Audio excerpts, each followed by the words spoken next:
Okay, well, thank you so much, everyone who's tuned in so far. We're just getting started with our weekly webcast for the Objector Church. We are a religious humanist community. We are based out of here in Oklahoma City and also in Oakland, California, where we have two congregations going. And each week we meet together here online as a chance for our members and friends to connect with each other. Real quick, I'm having a Okay, this is it's a little confusing. My face looks like there's a little bit of a lag between what shows up on Facebook Live versus what shows up on Zoom. I'll have to remember that tonight. For whatever reason, there's a little bit of a lag, but hopefully, other than that, we'll be doing just fine this evening. So let me double check, make sure everything's working as it should. Okay, what I'll be doing first, before we get started, I have a little program for this evening. Let me post that real quick and then we can get going. So if you're watching now, we have a Facebook watch party. It's called, a chance for kind of conversation and whatnot to happen. So invite you, if you're watching, feel free to comment there or on the Facebook page for this. So anyway, but this will kind of give you an idea of what to expect for this evening. But for any one of you who are new tonight, we do this every week, usually Sunday evenings at 8 p.m. Central Time, 6 p.m. Pacific, and it's a chance for a bit of inspiration, a bit of information, and hopefully some interaction, a chance for us to engage with each other. And as a religious humanist community, we are dedicated to dealing with the big issues of peace, issues of social justice, and looking at those issues traditional religions deal with, such as identity, ethics, meaning. But we're doing so from a standpoint of a more universalist perspective. In other words, we believe that there's a lot of truth out there. A lot of traditions have different ideas about things, and we're not scared to look at other traditions.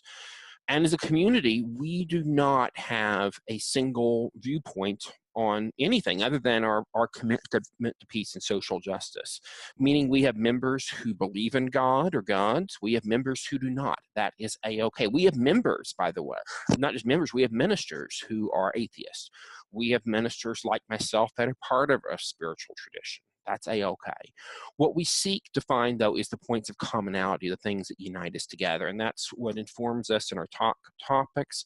We choose, it informs everything that we do, because we want there to be a place for people to connect, to have real community, even if they don't necessarily fit into a traditional religious community.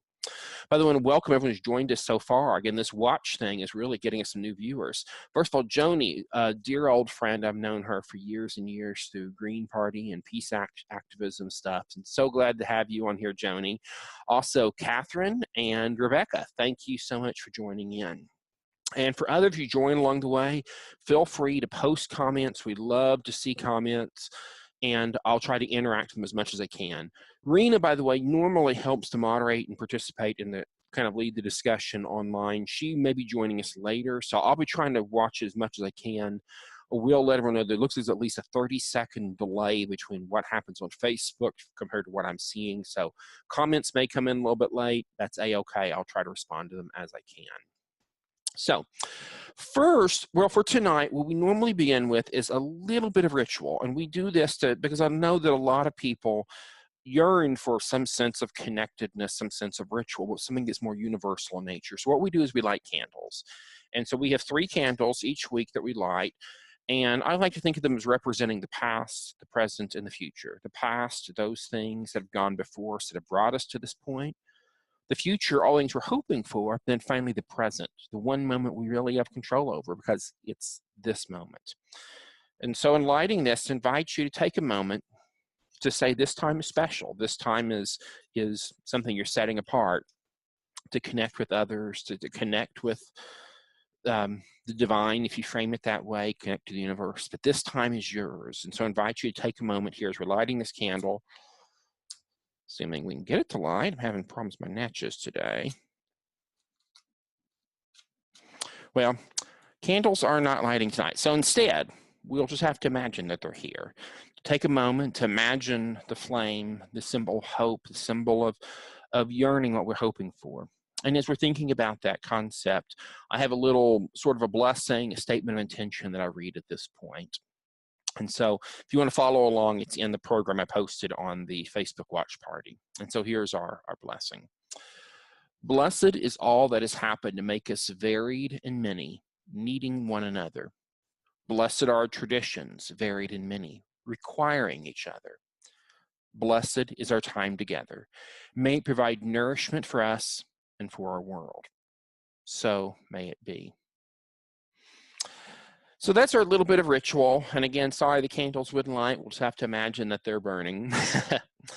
But I wanted to have these little bits of ritual like this as a way of grounding ourselves and giving us some space in the midst of our busy lives to reconnect. Well, anyway, for tonight, though, our topic for tonight is mostly going to be talking about the theme of liberation. And the reason I want to talk about liberation tonight is partially due to the calendar. In the calendar, starting this Friday is the beginning of the season of Pesach, or Passover in the Jewish tradition. Sunday, right after that, is going to be Easter, the Christian holiday celebrating the stories of the resurrection of Jesus. And what I find interesting in these stories, these mythologies, these cultural religious practices, is that they both deal in different ways with the idea of new beginnings, of change. And so I wanted to look at them, particularly I'm going to focus most on Passover this week, and looking at these stories and what can we as a diverse community gain from them. And to begin with, I will say up front, I do not take these stories as historical fact, and neither do most historians. There is no archaeological evidence to speak of that backs the literal story as told in the Torah, in the book of Exodus and the rest of the book of the Torah. These stories about the Exodus event are not historical as far as we know. We don't have any evidence of them in that sense. Yet these stories are important and meaningful because they are stories that provide meaning, that provide ethics, that provide identity to the people that once heard them. And these are stories that have brought inspiration in future generations. So that's why I'm exploring them. But I want to be real upfront here. I'm not taking these stories as being literally true. What I'm taking them as these are very, very, very old stories that have had meaning for a long time. So to begin with, and I'm going to give you the very quick nutshell version. I think most of you are a lot of you are going to have some familiarity with these stories anyway. And if you haven't, a great way to start, and it may seem like a funny one, but look for The Prince of Egypt, the Disney movie about 15 years or so ago. Fantastic movie. It takes the story from a more literal standpoint, but does a very artful way of telling the story and helps to capture a little bit of the spirit about why these stories have inspired so many for so long. But I'm going to give you my very abbreviated version of the story. The abbreviated version of the story is this. There was once a nomadic people in the ancient world, people who struggled to make it. In a time of famine, in a time of hard times, they went to the nation of Egypt, the most prosperous nation of their time, seeking refuge. And there's a long, beautiful story, the story of Joseph, of how they got there. We'll not tell that story today.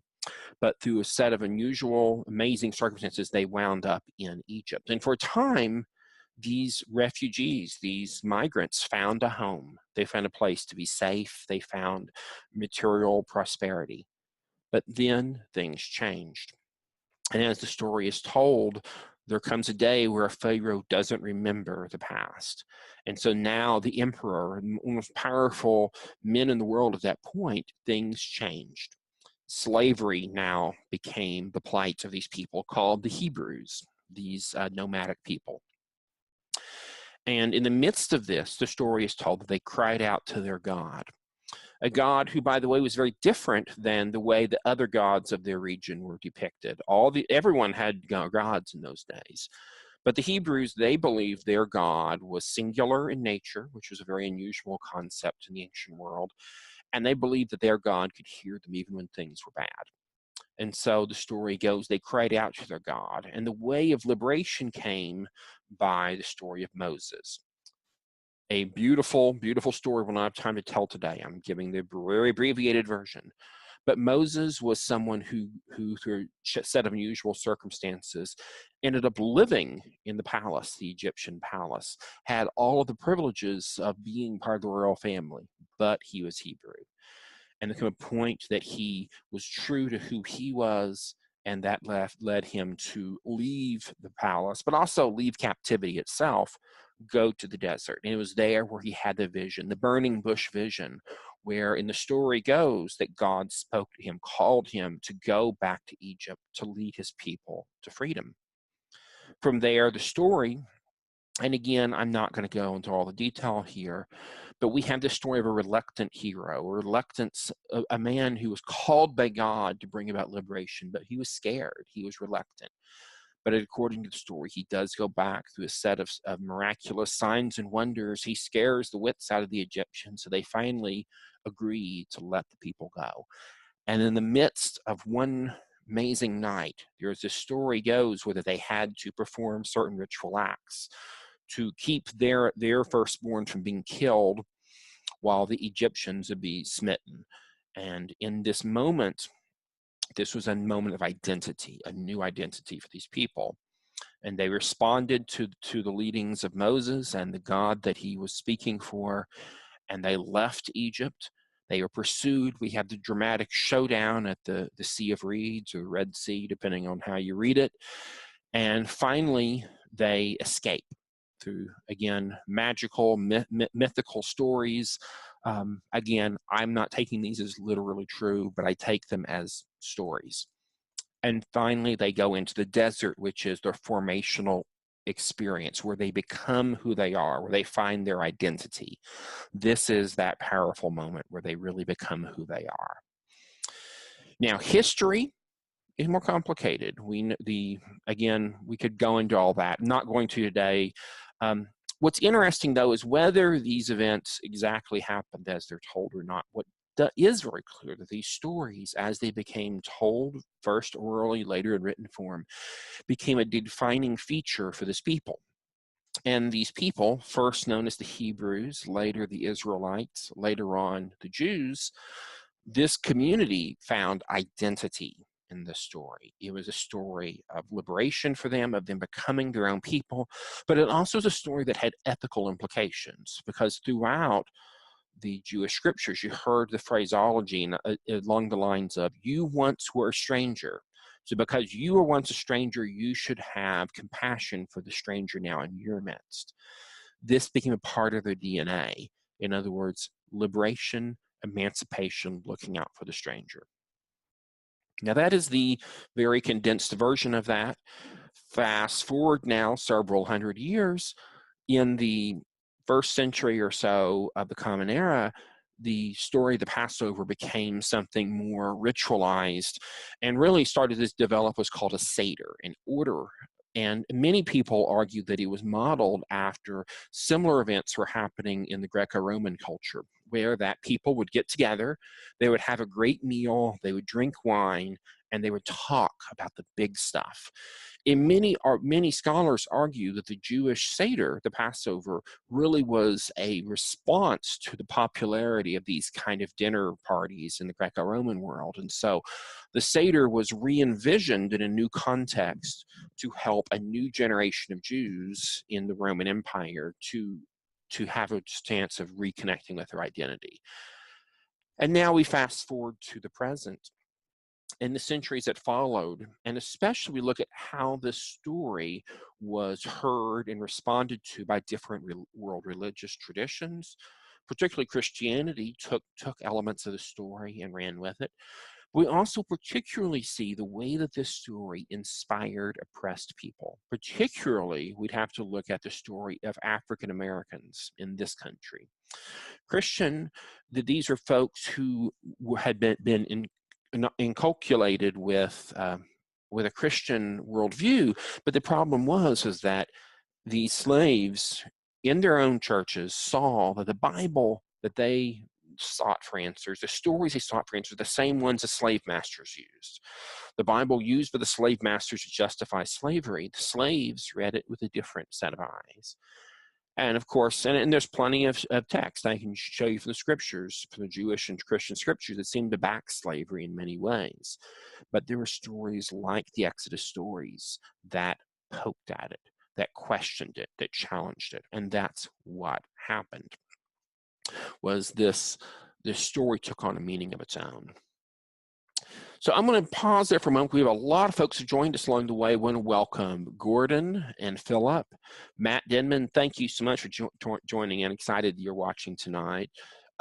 Old friend Bill Vaughn, Alicia, and Luke, thank you so much for everyone who's joining in. Again, feel free to post your comments. So now what I want to share is what's interesting about we're talking about this theme of liberation. To me, what's so fascinating is how this practice of having a Passover Seder and whatnot, it has this religious meaning, and yet these themes of these stories, again, as I said earlier, not history, we're talking about mythology here, but these stories became pregnant with meaning and became an inspiration. And so I wanted to share now a video, and I'm going to share a couple of these, assuming I can get the Facebook thing to work right. We've had problems with this in the past. I'm hoping tonight it will work. But one of the things that to me is fascinating is the role of the spirituals. These songs of great meaning and significance were so often rooted in this story of the Exodus. And so I'm going to play now, if I can get this to work right, a video of this, we're just recording here from Paul Robeson. And if you're familiar with the story of Paul Robeson, he was someone who in many ways was tortured by this country because one was speaking out for civil rights in this country, but was also speaking out against the oppression in other parts of the world. So much so the U.S. government took away his passport, refused to let him leave for years and years. And really a sad sort happened to Paul Robeson. But Paul Robeson, his depiction of the song, his version of the song, Let My People Go, is a really famous one. So we're going to play that, assuming I can get this to work. So give me 1 second to see if I can get this queued up. And if we can do it, great. And if not, I'll just share the link. But I'm hoping we can get this to work. Let's see.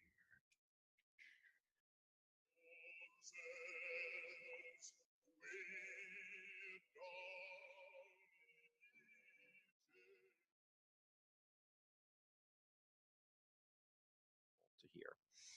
So anyway, this song from Paul Robeson was an example of the ways that the Exodus story took on meaning for people in oppressed times.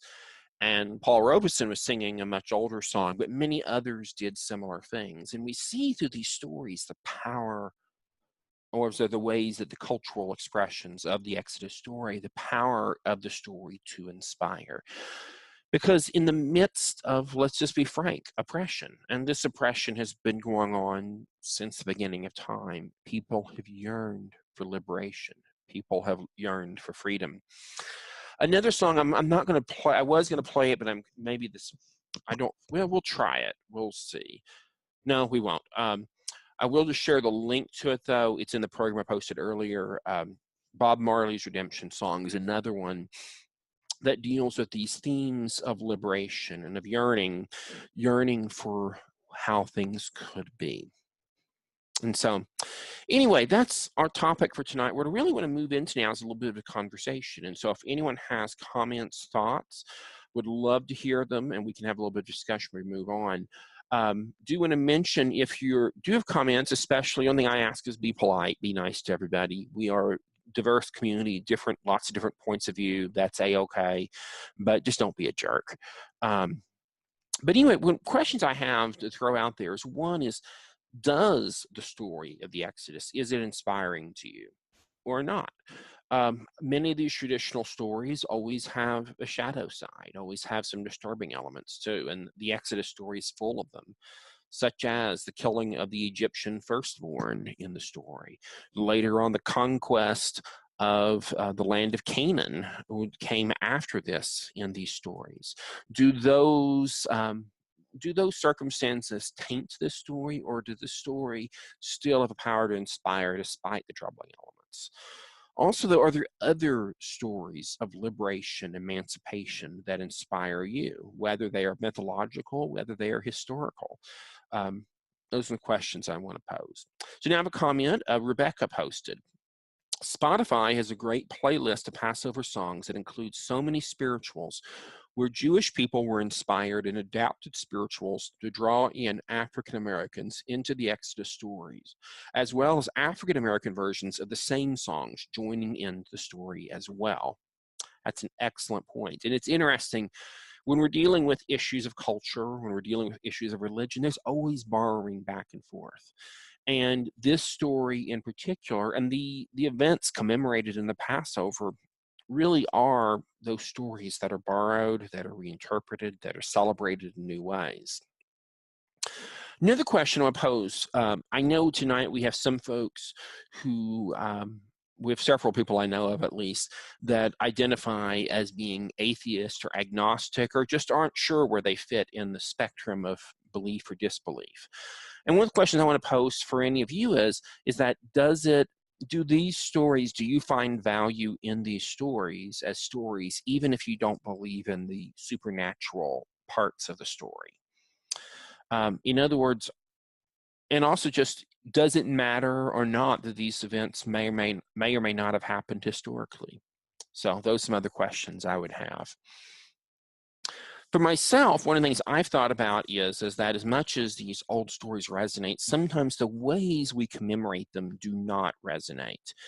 And I've been thinking about it a lot because one of the things in the Jewish tradition is, in getting ready for Passover, is picking a good Haggadah. Haggadah is the prayer book used in the context of the Passover Seder. And the Passover Seder, by the way, for those of you who aren't familiar, it's basically a big meal, but it's a meal of ritual actions involving the drinking of cups of wine, the telling of a great story, the asking of questions, traditionally by children, the giving of answers, and then engaging in various ritual acts intended to remind us that we once were enslaved, now we are not.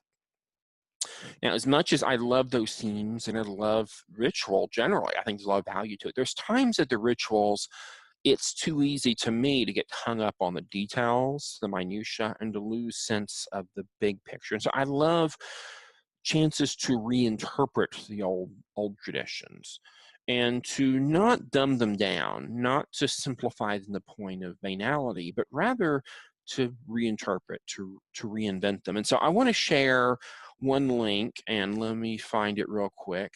And this was just one of these goofy, spammy kind of things. But I bet anyway, the link is for, despite my hesitation on it, I really liked the link, the idea of it, and it is from BuzzFeed. It was alternative Haggadahs, and that link did not do right. Oh, there it goes. Okay.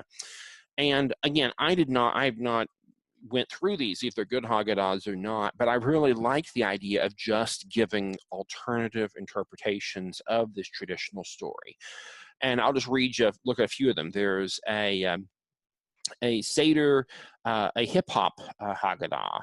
There is a Haggadah, says Haggadah, Passover guidance for confused Jews.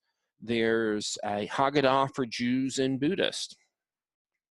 There's again, this is a controversial one. That's a whole other topic, but here's a Passover Haggadah for Christians. Here's one for the traditional egalitarian Passover Haggadah that's written from a feminist perspective. And what's neat about this one is, instead of the 4 sons asking the questions, it's 4 daughters. This in BuzzFeed, they have an article, they said, for the literary snob, a Haggadah for the vegetarian family, a Haggadah for animal rights activists. Anyway, all of these, here's one, for the un-Haggadah, how to keep the conversation and wine flowing at your Seder. Now, what I love about these, and there's many others, and I've seen some also done from peace and social justice activists, including activists seeking for peace and justice among the conflict between the Israeli state and the people and the indigenous people of Palestine, some of the tensions and issues there. I've seen some really creative Haggadahs that have been contemporized, dealing with contemporary issues, is still rooted in the old story. By the way, we got a lot more folks joining in. Want to welcome David, Allison, Matt. We saw people come back and forth. School of America's Watch Austin. I don't know who that is, but I know about School of America's Watch. Very excited that you're watching. So thank you for everyone who is joining in. Just a quick reminder, if you like what you're hearing, please share it. That's the way we get the word out here about what we're about. We're wanting to build a home for everybody, people who may be alienated and frustrated with traditional religious forms that are still wanting to deal with the big questions. This is a safe space for that. So please feel free to share that. Okay, got another good comment here from Rebecca. She says, I think we all have our times of being trapped, our own personal narrow places, our own Egypts. Being able to remember that these moments are an eternal human challenge, and that even from the earliest recorded antiquity, humans have had to struggle against oppression and head out into the wilderness. Helps. She's typing the cell phones a little bit, but I've had struggles with oppression and have had to head out into the wilderness. And she says this concept helps her personally. I like this a lot. One thing, by the way, I'll mention this, probably the narrow place. In Hebrew, the word for Egypt is Mitzrayim, and it literally means a narrow place. And it won't make sense unless you look at a map of Egypt, particularly a map, either a satellite image or one that shows population density, because the population of Egypt is very much extremely dense along the Nile River with great deserts in between. It's a very long country where people live, but very few people outside the river, and that's how it's been for millennia. And so in the Jewish tradition, there's been this long association of this symbolism of the narrowness of the land of Mitzrayim, and it being a symbol of oppression, this narrowness of a few choices, of things being constricted, and Passover being about breaking out of that, of finding new identity, new purpose. I think for me, when I think about the story of the Exodus, what most stands out for me, well, two things. One, of course, is just liberation and the idea that God is on the side of the little people. God is on the side of the oppressed. And even if you're not a religious person, you don't believe in God, just the idea that we're not in this alone, that solidarity pulls people together. I mean, this is what makes this story so amazing, is the fact that people join together to push back, to say we don't want to be slaves anymore. And this story has inspired many, many for a long time. That's the first thing that inspires me. This other thing about the story, what really inspires me about it is that this people in the story, they left the land of oppression to find a new identity. In other words, it was in the desert. It was in the hard times. It was after the initial emancipation happened, but they weren't yet truly free because they didn't have yet their own home. They weren't yet settled. They hadn't found their own place. It was in the wilderness journey, the struggle, that's where they found their identity. And to me, I find that as a very powerful concept. And I think about this may seem like a weird comparison, but I've thought a lot about this in the context of the story of the Cuban people. And a few years ago, I had a chance to get to visit Cuba. It was a powerful experience when I was there. But especially, I learned so much about the way in their context that so many of the people find identity and purpose from their history of struggle against the Spanish, and later against the U.S. and other people that were opposed to the people really being free. And I realize talking about Cuba is a controversial subject, but I would argue that what stands out to me in Cuban society is there is a sense of solidarity and this idea that through revolution, they found a new identity. And I don't think this is such a crazy concept. We think about even in this country, warts and all. Why is it that we keep celebrating as a nation the 4th of July? It's the idea that it's the nation's birthday. It's a new beginning. And again, we can be critical about elements of it, but I still would argue that even in that, These events, these moments of change, of crisis, often are the moments where we find out who we really are. And I can think of my own life, lives of loved ones. So often it is the tragedies, it is the hard times, it's the unexpected deaths of loved ones, it's health crises, it's losing a job, a treasured career. Those are the moments where we really become who we are. So much so that many of us, after we've gone through hard times, we would never want to relive those hard times. It's also hard to imagine what life would be like without them. Okay, also, Ryan and Jen, thank you so much for joining in. I'm very excited. Actually, I have several of my former clients on here, so it's really cool. So thank you so much for tuning in. Rebecca posts another comment. She says, my personal prayer book has a lovely statement that describes a sense that life is inherently one long journey away from a familiar but poorly fitted past into an uncertain but hopefully more fitting place. And that one way we can find ourselves is to keep putting one foot in front of the other and joining hands together with other wanderers, because that's our greatest strength is found on the way. I like that. Jumping a little bit to another religious tradition, the Christian tradition, it's interesting that the earliest way of describing Christianity was not the word Christianity, but rather was the phraseology, the way. It was seen as a path, a journey, and it was through that journeying that they found their new identity. Now, if we look at other world religions, we see some very similar themes of liberation. I was just getting ready for this. I was looking at in the Buddhist and Hindu traditions, and there's a great deal of conversation about liberation, but particularly here, the liberation is not so much with the material, but rather it's the emotional and the spiritual. It's the idea of being free of attachments, of being free of those things that keep us locked down, that keep us in these bad patterns. And whether you want to frame it as internal, whether you want to frame it as external, this idea of liberation is so present in so many traditions and so many contexts. By the way, a few more guests have joined us.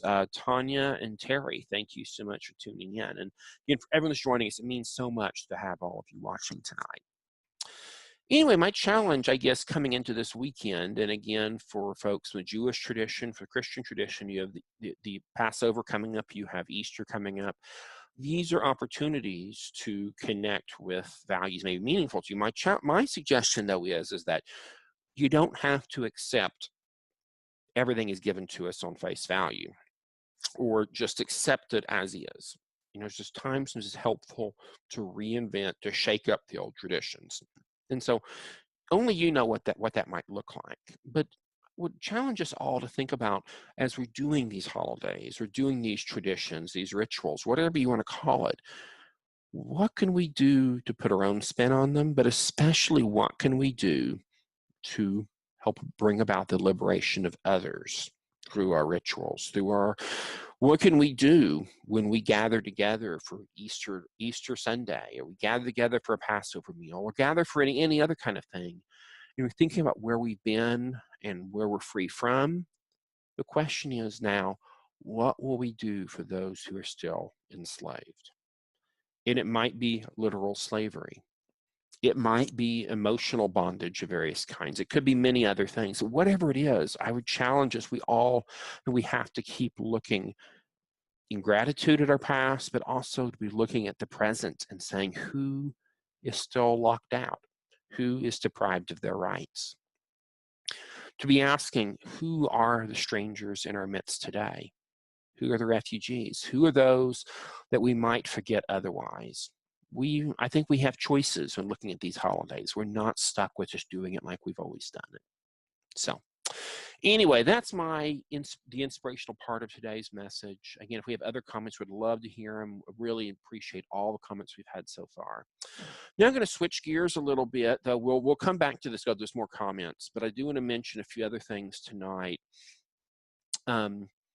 Rest of our program, a few announcements, and then I have a little practical thing at the end we'll talk about. First, as far as upcoming announcements, do want to mention that Courage to Resist, and by the way, Courage to Resist is fiscally sponsored by the Objector Church.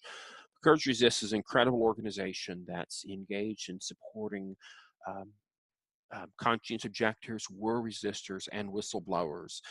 They're doing some incredible work. Right now, they're putting out some new podcast, and the latest one features Doug Rawlings. And so you can find a link to that at couragetoresist.org, and I want to post a link right now in our comments feed for anyone who wants to follow that. But they have new podcasts coming out all the time from Courage to Resist. Also, I want to mention that for any of you here that are here in Oklahoma, we are looking at starting some monthly in-person gatherings. We really are wanting in time to have our own local, real in-person local community, not just the online thing. And so we're looking at some different options. Right now, the weather has been so lovely right now. We're really wanting to do something outdoors. Some of us have talked so far. So we're thinking about maybe doing a picnic or maybe a short hike. And we want it to be something that's accessible for everyone, no matter what physical condition you're in. We're looking at maybe Martin Nature Park in Northwest Oklahoma City or some other place like that, maybe a short walk, having a picnic together, and then just a chance to share and get to be together. And in the future, though, we also, in other times of year, particularly the hot times of summer, we'll be moving indoors. And so we're looking at maybe doing some events at Nappy Ritz Bookstore on the northeast side. We've talked to Camille and Ben Bosch. I think they're going to host us for some events, so we're real excited about that. But anyway, if you're here in Oklahoma, you want to get in the loop for that, shoot me an email, james@objector.church, or follow us on Facebook. We have a Facebook page for our local group under Oklahoma Objector Church, or follow the National Church website, either place. But we'd love to hear from you, particularly if you could come to one of these events. We're wanting them to be low-key and fun. We're thinking the indoor ones will probably be a potluck meal, followed by a special speaker, maybe some music. We've had some conversations with some local musicians already who have volunteered to play us some good folk music, a little bit of, anyway, we're real excited about that. Other things, though, to mention, also invite, if you want to continue talking about tonight's topic or the other topics, you can do this here on Facebook, but also our website. We have all of our past episodes of the weekly webcast. We've been doing these now for several, I guess we're coming up on 6 months or so. But if you want to find those, go to our website, objector.church, and then this thing is /meetup, has all of our past episodes. I'm also in the process of converting all of our videos into audio so they can be available in podcast form, and to have them available on some of the audio apps, such as Alexa. I'm still playing with it, not ready for final release, but if you want to help me beta test it, check if you have the Amazon Alexa device, just if you're around it, say Alexa, open Objector Church. Now, it may or may not work. We're still playing with it, but if you want to test it out, I would be much obliged. And of course, send me your comments afterwards how it works. But we're going to eventually have all of our past stuff in audio podcast form. So the final thing I want to mention, just a little bit of a logistical thing, is we're dealing with the next 2 weeks of our schedule for the webcast. And the reason I want to mention this is that my family, we are very excited. We're getting to take a vacation thanks to the generosity of my in-laws. Really awesome folks. They are taking us on a cruise.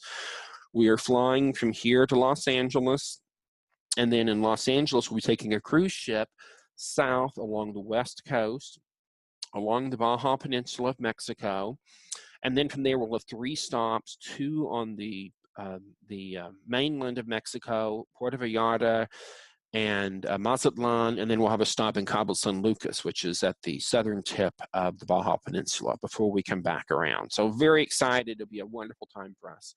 But that said, we will be on the ship, sailing southward with low internet on a week from tonight. So what I'll be doing for next week's program is I'm going to be pre-recording a webcast sometime this week before Sunday. It'll be up on the website, and what I'll be doing is doing another watch party. So I will not be monitoring it. But what we're doing is these watch parties, by the way, so basically a chance that folks can join together, watch a video all in real time together, and comment on it. I'm hoping that Rena, who often is here monitoring and helping moderate our discussion, hoping she'll be on there, maybe Jeff, some of the other folks. Basically, we'll have this pre-recorded, And then for anyone who can watch it, then on Sunday night regular time, we'll have it available. So that'll be next week. For the following week, I will be, by that point, I'll be back in Los Angeles off the ship. And so what I'm thinking about doing is having an event in Los Angeles. This will be Sunday. Let me double check. I believe it's going to be Sunday, April 28th.